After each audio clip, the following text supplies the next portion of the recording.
को Indian economy को 5 trillion economy पर लाने की कोशिश कर रहे हैं, वहीं कोविड-19 ने इसकी स्पीड को पूरी तरह से रोक दिया है। आज हमारे साथ हैं डॉक्टर देवेंद्र सिंह जी, जो एक रिनाउंड इंश्योरेंस कंपनी के चीफ इन्वेस्टमेंट ऑफिसर हैं। उनसे हम जानने की कोशिश करते हैं कि ये इस लॉकडाउन पीरियड में और उसके बाद इकोनॉमी पर कैसा इसका असर आएगा।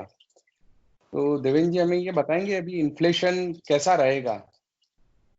हाँ, नमस्कार सबको, मेरा नमस्कार। उससे पहले कि मैं आपके जवाब दूं, मैं ये बता दूं कि ये सारे विचार मेरे व्यक्तिगत विचार हैं और मैं आपके साथ सहर्ष स्वीकार शेयर कर रहा हूँ। आपने जो पूछा कि इन्फ्लेशन पे क्या असर रहेगा, तो इन्फ्लेशन तो लिक्विडिटी से नॉर्मली ऊपर जाता है, लेकिन अभी इन्फ्लेशन कंट्रोल में है। पिछले आप 2 साल से देखेंगे तो आरबीआई का जो टारगेट रेंज है 4% प्लस माइनस 2%, जो कि 2 से 6% के बीच में होता है।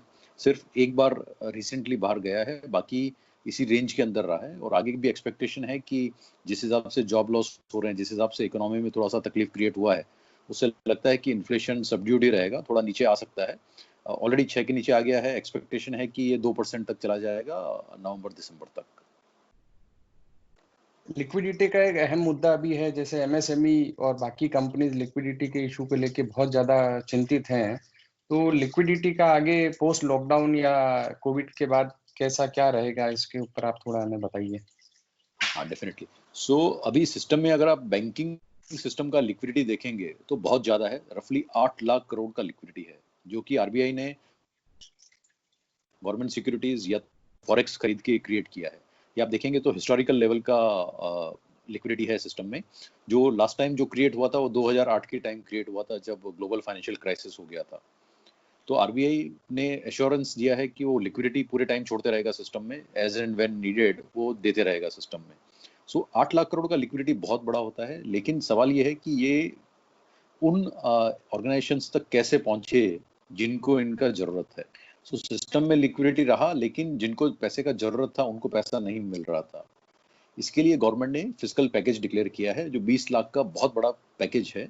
और उन्होंने बैंक्स को प्रमोट किया है, बैंक्स को रिक्वेस्ट किया है कि आप एसएमईज, एनबीएफसीज, जो लघु उद्योग हैं, उनको पैसे दीजिए ताकि क्रेडिट का फ्लो शुरू हो। और क्रेडिट का फ्लो शुरू होगा तो फिर ग्रोथ का सोचा जा सकता है। तो इसके लिए अभी धीरे धीरे पैसे सबको मिलने शुरू हो जाएंगे और लिक्विडिटी विल इंश्योर कि ये पैसा धीरे धीरे जिनको जरूरत है उन सबको मिले, हाउसिंग फाइनेंस कंपनीज को मिले, एनबीएफसीज को मिले और लघु और मध्यम उद्योगों को मिले। तो इसके जो आरबीआई ने जो भी रेपो रेट्स वगैरह जो रिड्यूस करी है, उससे इसको कुछ बेनिफिट मिलेगा बिजनेस एमएसएमईज को?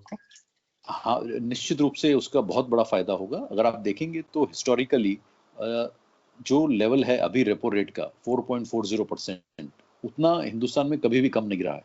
सो ये पहली बार है कि इस लेवल पर आ गया है। और आगे भी फर्दर एक्सपेक्टेशन है कि जो जून का पॉलिसी है उसमें मिनिमम 50 बेसिस पॉइंट से कट हो जाएगा। सो रेट जो है वो 4% के भी नीचे आ जाएगा। तो ये रेट कम इसी के लिए किया जा रहा है ताकि जो पैसा का अरेंजमेंट किया गया है, जो सिस्टम में लिक्विडिटी है, वो सस्ते दाम पे उनको यूज करने वालों को मिले। तो इसी किया जा रहा है और रेट कम करके ही उनको प्रमोट किया जा सकता है। अभी जीडीपी ग्रोथ को लेके भी बहुत ज्यादा चिंता है, क्योंकि सारी कंपनीज के प्रोडक्शन रुके हुए हैं, सर्विस सेक्टर की सर्विसेज रुकी हुई है। तो ये जीडीपी ग्रोथ का आगे क्या रहेगा और ये किस तरह से आगे इम्प्रूव हो सकता है, थोड़ा इसके बारे में बताइए। हाँ, सो अगर वैसे नॉर्मली हिंदुस्तान का जीडीपी ग्रोथ 5% के आसपास रह रहा था, लेकिन कोविड के चक्कर में 60 दिन तो पूरा जेन्युइन बंद रहा है, पूरा कंट्री बंद रहा है। सो अगर आप अर्थमेटिकली कैलकुलेट करेंगे तो भी जीडीपी ग्रोथ आना बहुत मुश्किल है। सो एक्सपेक्टेशन है कि इस बार का जीडीपी ग्रोथ नेगेटिव टेरिटरी में रहेगा, पॉजिटिव नहीं हो सकता है। इसी के लिए इंटरेस्ट रेट कम है, इसी के लिए इन्फ्लेशन कम है, क्योंकि ग्रोथ है नहीं सिस्टम में। लेकिन उसको प्रमोट करने के लिए गवर्नमेंट ने बहुत बड़ा पुश किया है। जो फिस्कल पैकेज लेके आए हैं, जो मॉनेटरी पैकेज आरबीआई का चल रहा है, दे विल इंश्योर कि धीरे धीरे ग्रोथ आए सिस्टम में।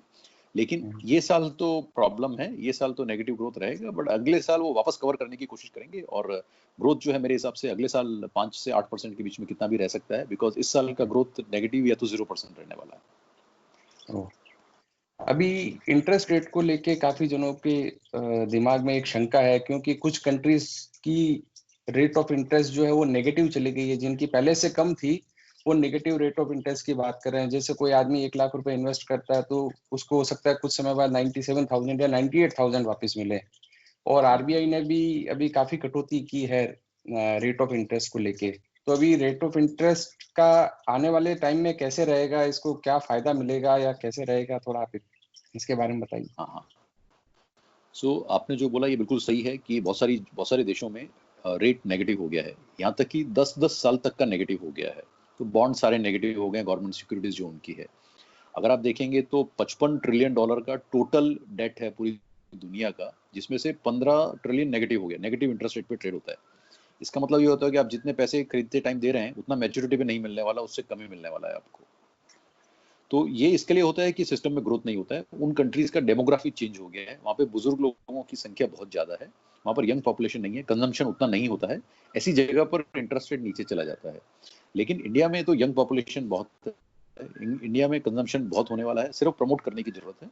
सो गवर्नमेंट करेगा तो इंटरेस्ट रेट अभी नीचे रहेगा जब तक ग्रोथ नहीं है सिस्टम में। अगले साल जब ग्रोथ वापस आ जाएगा तो इंटरेस्ट रेट थोड़ा हार्डन होना शुरू होगा, लेकिन 1 साल तक तो इंटरेस्ट रेट एकदम सॉफ्ट नीचे ही रहेगा। सो यही राइट टाइम है, अपॉर्चुनिटी है कॉर्पोरेट्स के लिए, रिटेल बोरोवर्स के लिए। बोरो करना चाहिए और अपने आप को ग्रोथ करने के लिए तैयार करना चाहिए। तो आने वाले समय में ये इकोनॉमी का रिवाइवल कैसे होगा? सो इंटरेस्ट रेट और लिक्विडिटी ये दोनों इंश्योर करेंगे कि धीरे धीरे इकोनॉमी को रिवाइव हो। तो गवर्नमेंट जो बेस्ट कर सकती है और जो आरबीआई बेस्ट कर सकती है वो कर रही है। तो आरबीआई मॉनेटरी पॉलिसी को हैंडल करता है, जो कि सिस्टम में कितना लिक्विडिटी छोड़ना है ये आरबीआई का काम है।